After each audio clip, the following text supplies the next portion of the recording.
ये तो सारा मेरा ही परिवार है केशव। ये बंधु, ये मित्र, पितामह भीष्म, गुरु द्रोण, जिनसे बाण चलाना सीखा उन्हीं पर बाण चला दूं। जिस जाति की छत्र छाया में खेला उसे ही भेज दूं। नहीं केशव, इनसे कैसे युद्ध होगा? अर्जुन, तुम क्या? अर्जुन ठीक कह रहा है भैया युधिष्ठिर। बिना बड़ों की आज्ञा के युद्ध? जाइए, पहले बड़ों का आशीर्वाद तो लीजिए। कृष्ण ने मार्ग दिखाया तो युधिष्ठिर नंगे पांव ही चल दिए और कौरवों की विशाल सेना हक्की बक्की उन्हें यूं निशस्त्र आते देखती रही। प्रणाम गुरुवर। आयुष्मान भव वत्स। युद्ध भूमि में व्यक्ति न किसी का पुत्र होता है न किसी का शिष्य, वो केवल एक योद्धा होता है।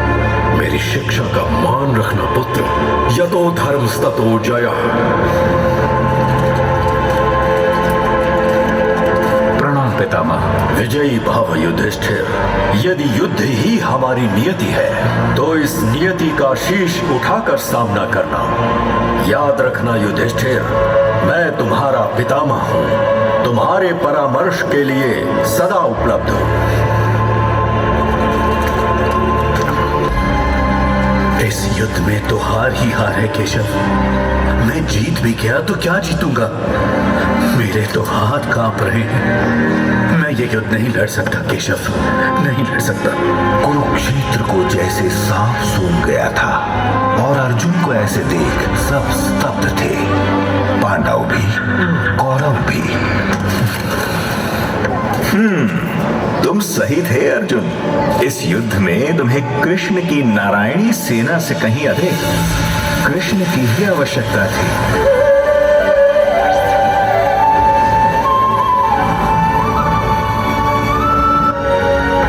ये क्या माया है माधव? मेरी कुछ समझ में नहीं आ रहा। आत्मन अर्थ आत्मा जो न जन्म लेती है न मरती है, जिसकी लौ एक शिशु में भी उसी तेज से जलती है जैसे किसी मरते वृद्ध के शरीर में। शरीर पैदा होते हैं, बूढ़े होते हैं, मर जाते हैं, किंतु ये लौ कभी नहीं बुझती। यही तो है जो अजर, अमर, अजन्मी और अविनाशी है। यही लौ तो हमें धर्म का मार्ग दिखाती है। केशव, क्या है धर्म का मार्ग? युद्ध पार्थ, युद्ध।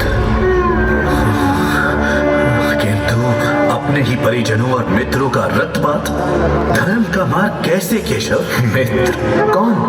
ये नश्वर शरीर या वो अविनाशी आत्मा जिसे तुम जानते तक नहीं? यहाँ न कोई मित्र है पार्थ, न कोई शत्रु। सब में मात्र वही एक प्रकाश है जो तुम्हारे भीतर भी जल रहा है, अविनाशी आत्मा। अपना गांडीव उठाओ अर्जुन और इन सांसारिक बंधनों के पार देखो। तुम्हें अपना मार्ग स्वयं दिखाई देगा।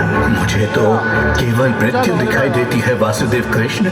असंख्य अगणित शव, अपने हाथों अपने ही परिवार का वध। कौन सा परिवार पार्थ? वो जिसने तुम्हें और तुम्हारे भाइयों को जलने के लिए लाक्षागृह में भेज दिया, या वो परिवार जिसने तुम सबको भटकने के लिए 13 वर्ष के वनवास में धकेल दिया, या वो परिवार जो इस युद्ध को रोकने के लिए दुर्योधन को 5 गांव के लिए नहीं मना पाया, या वो परिवार जो चौसर के एक खेल में इतना डूब गया कि भरी राज्यसभा में अपनी ही कुलवधू का चीरहरण नहीं रोक पाया। तब कहाँ थे तुम्हारे पितामह और गुरु पार्थ? संभव है वो अपने कर्तव्यों से बंधे थे केशव, जैसे तुम अपने कर्तव्यों से, योद्धा के कर्तव्यों से। आपकी ये गूढ़ बातें मेरी समझ से परे हैं केशव। मैं तो अब भी इस युद्ध में अपने कुल और संबंधों के आगे कुछ नहीं देख पा रहा हूँ। मैं जानता हूँ कि आप जो कहते हैं वही सत्य है, किंतु सत्य देखना चाहते हो अर्जुन? तो देखो।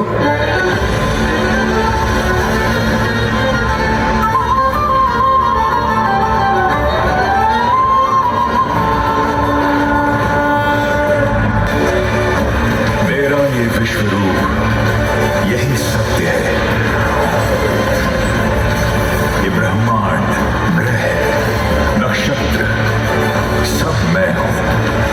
मैं जन्म भी, मैं जीवन भी और मरण भी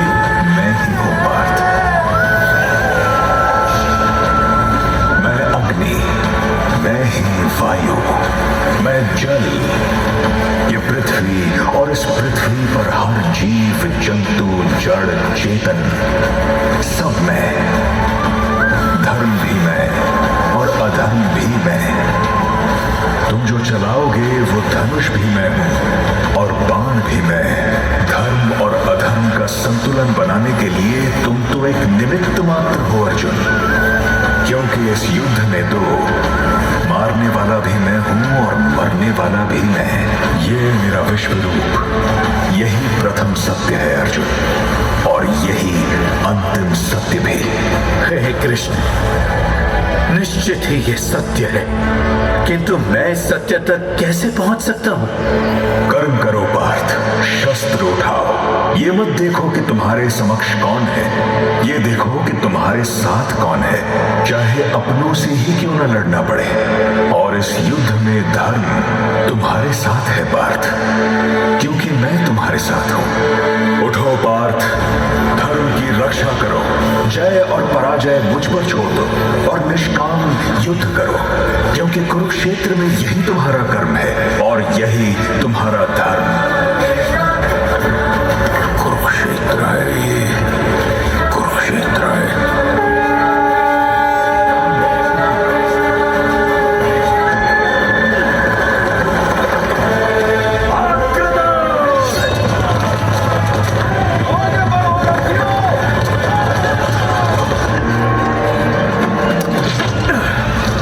अर्जुन के बाण हैं, ये बिल्कुल नहीं चुभते।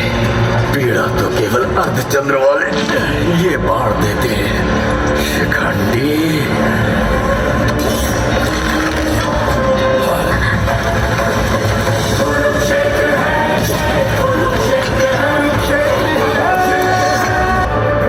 युद्ध है, कर्म क्षेत्र है।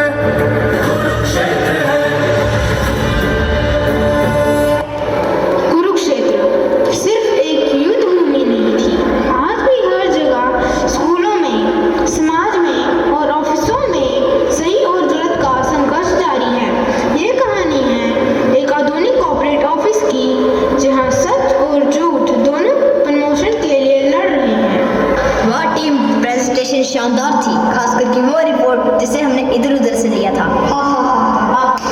कंपटीशन हो और ट्रेन ना चले तो मजा ही क्या।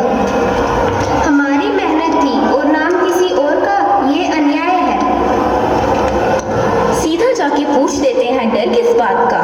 डर इस बात का है कि वो मेरे सीनियर हैं और वो मेरे अपने जैसे हैं। मैं उनके खिलाफ कैसे जाऊं?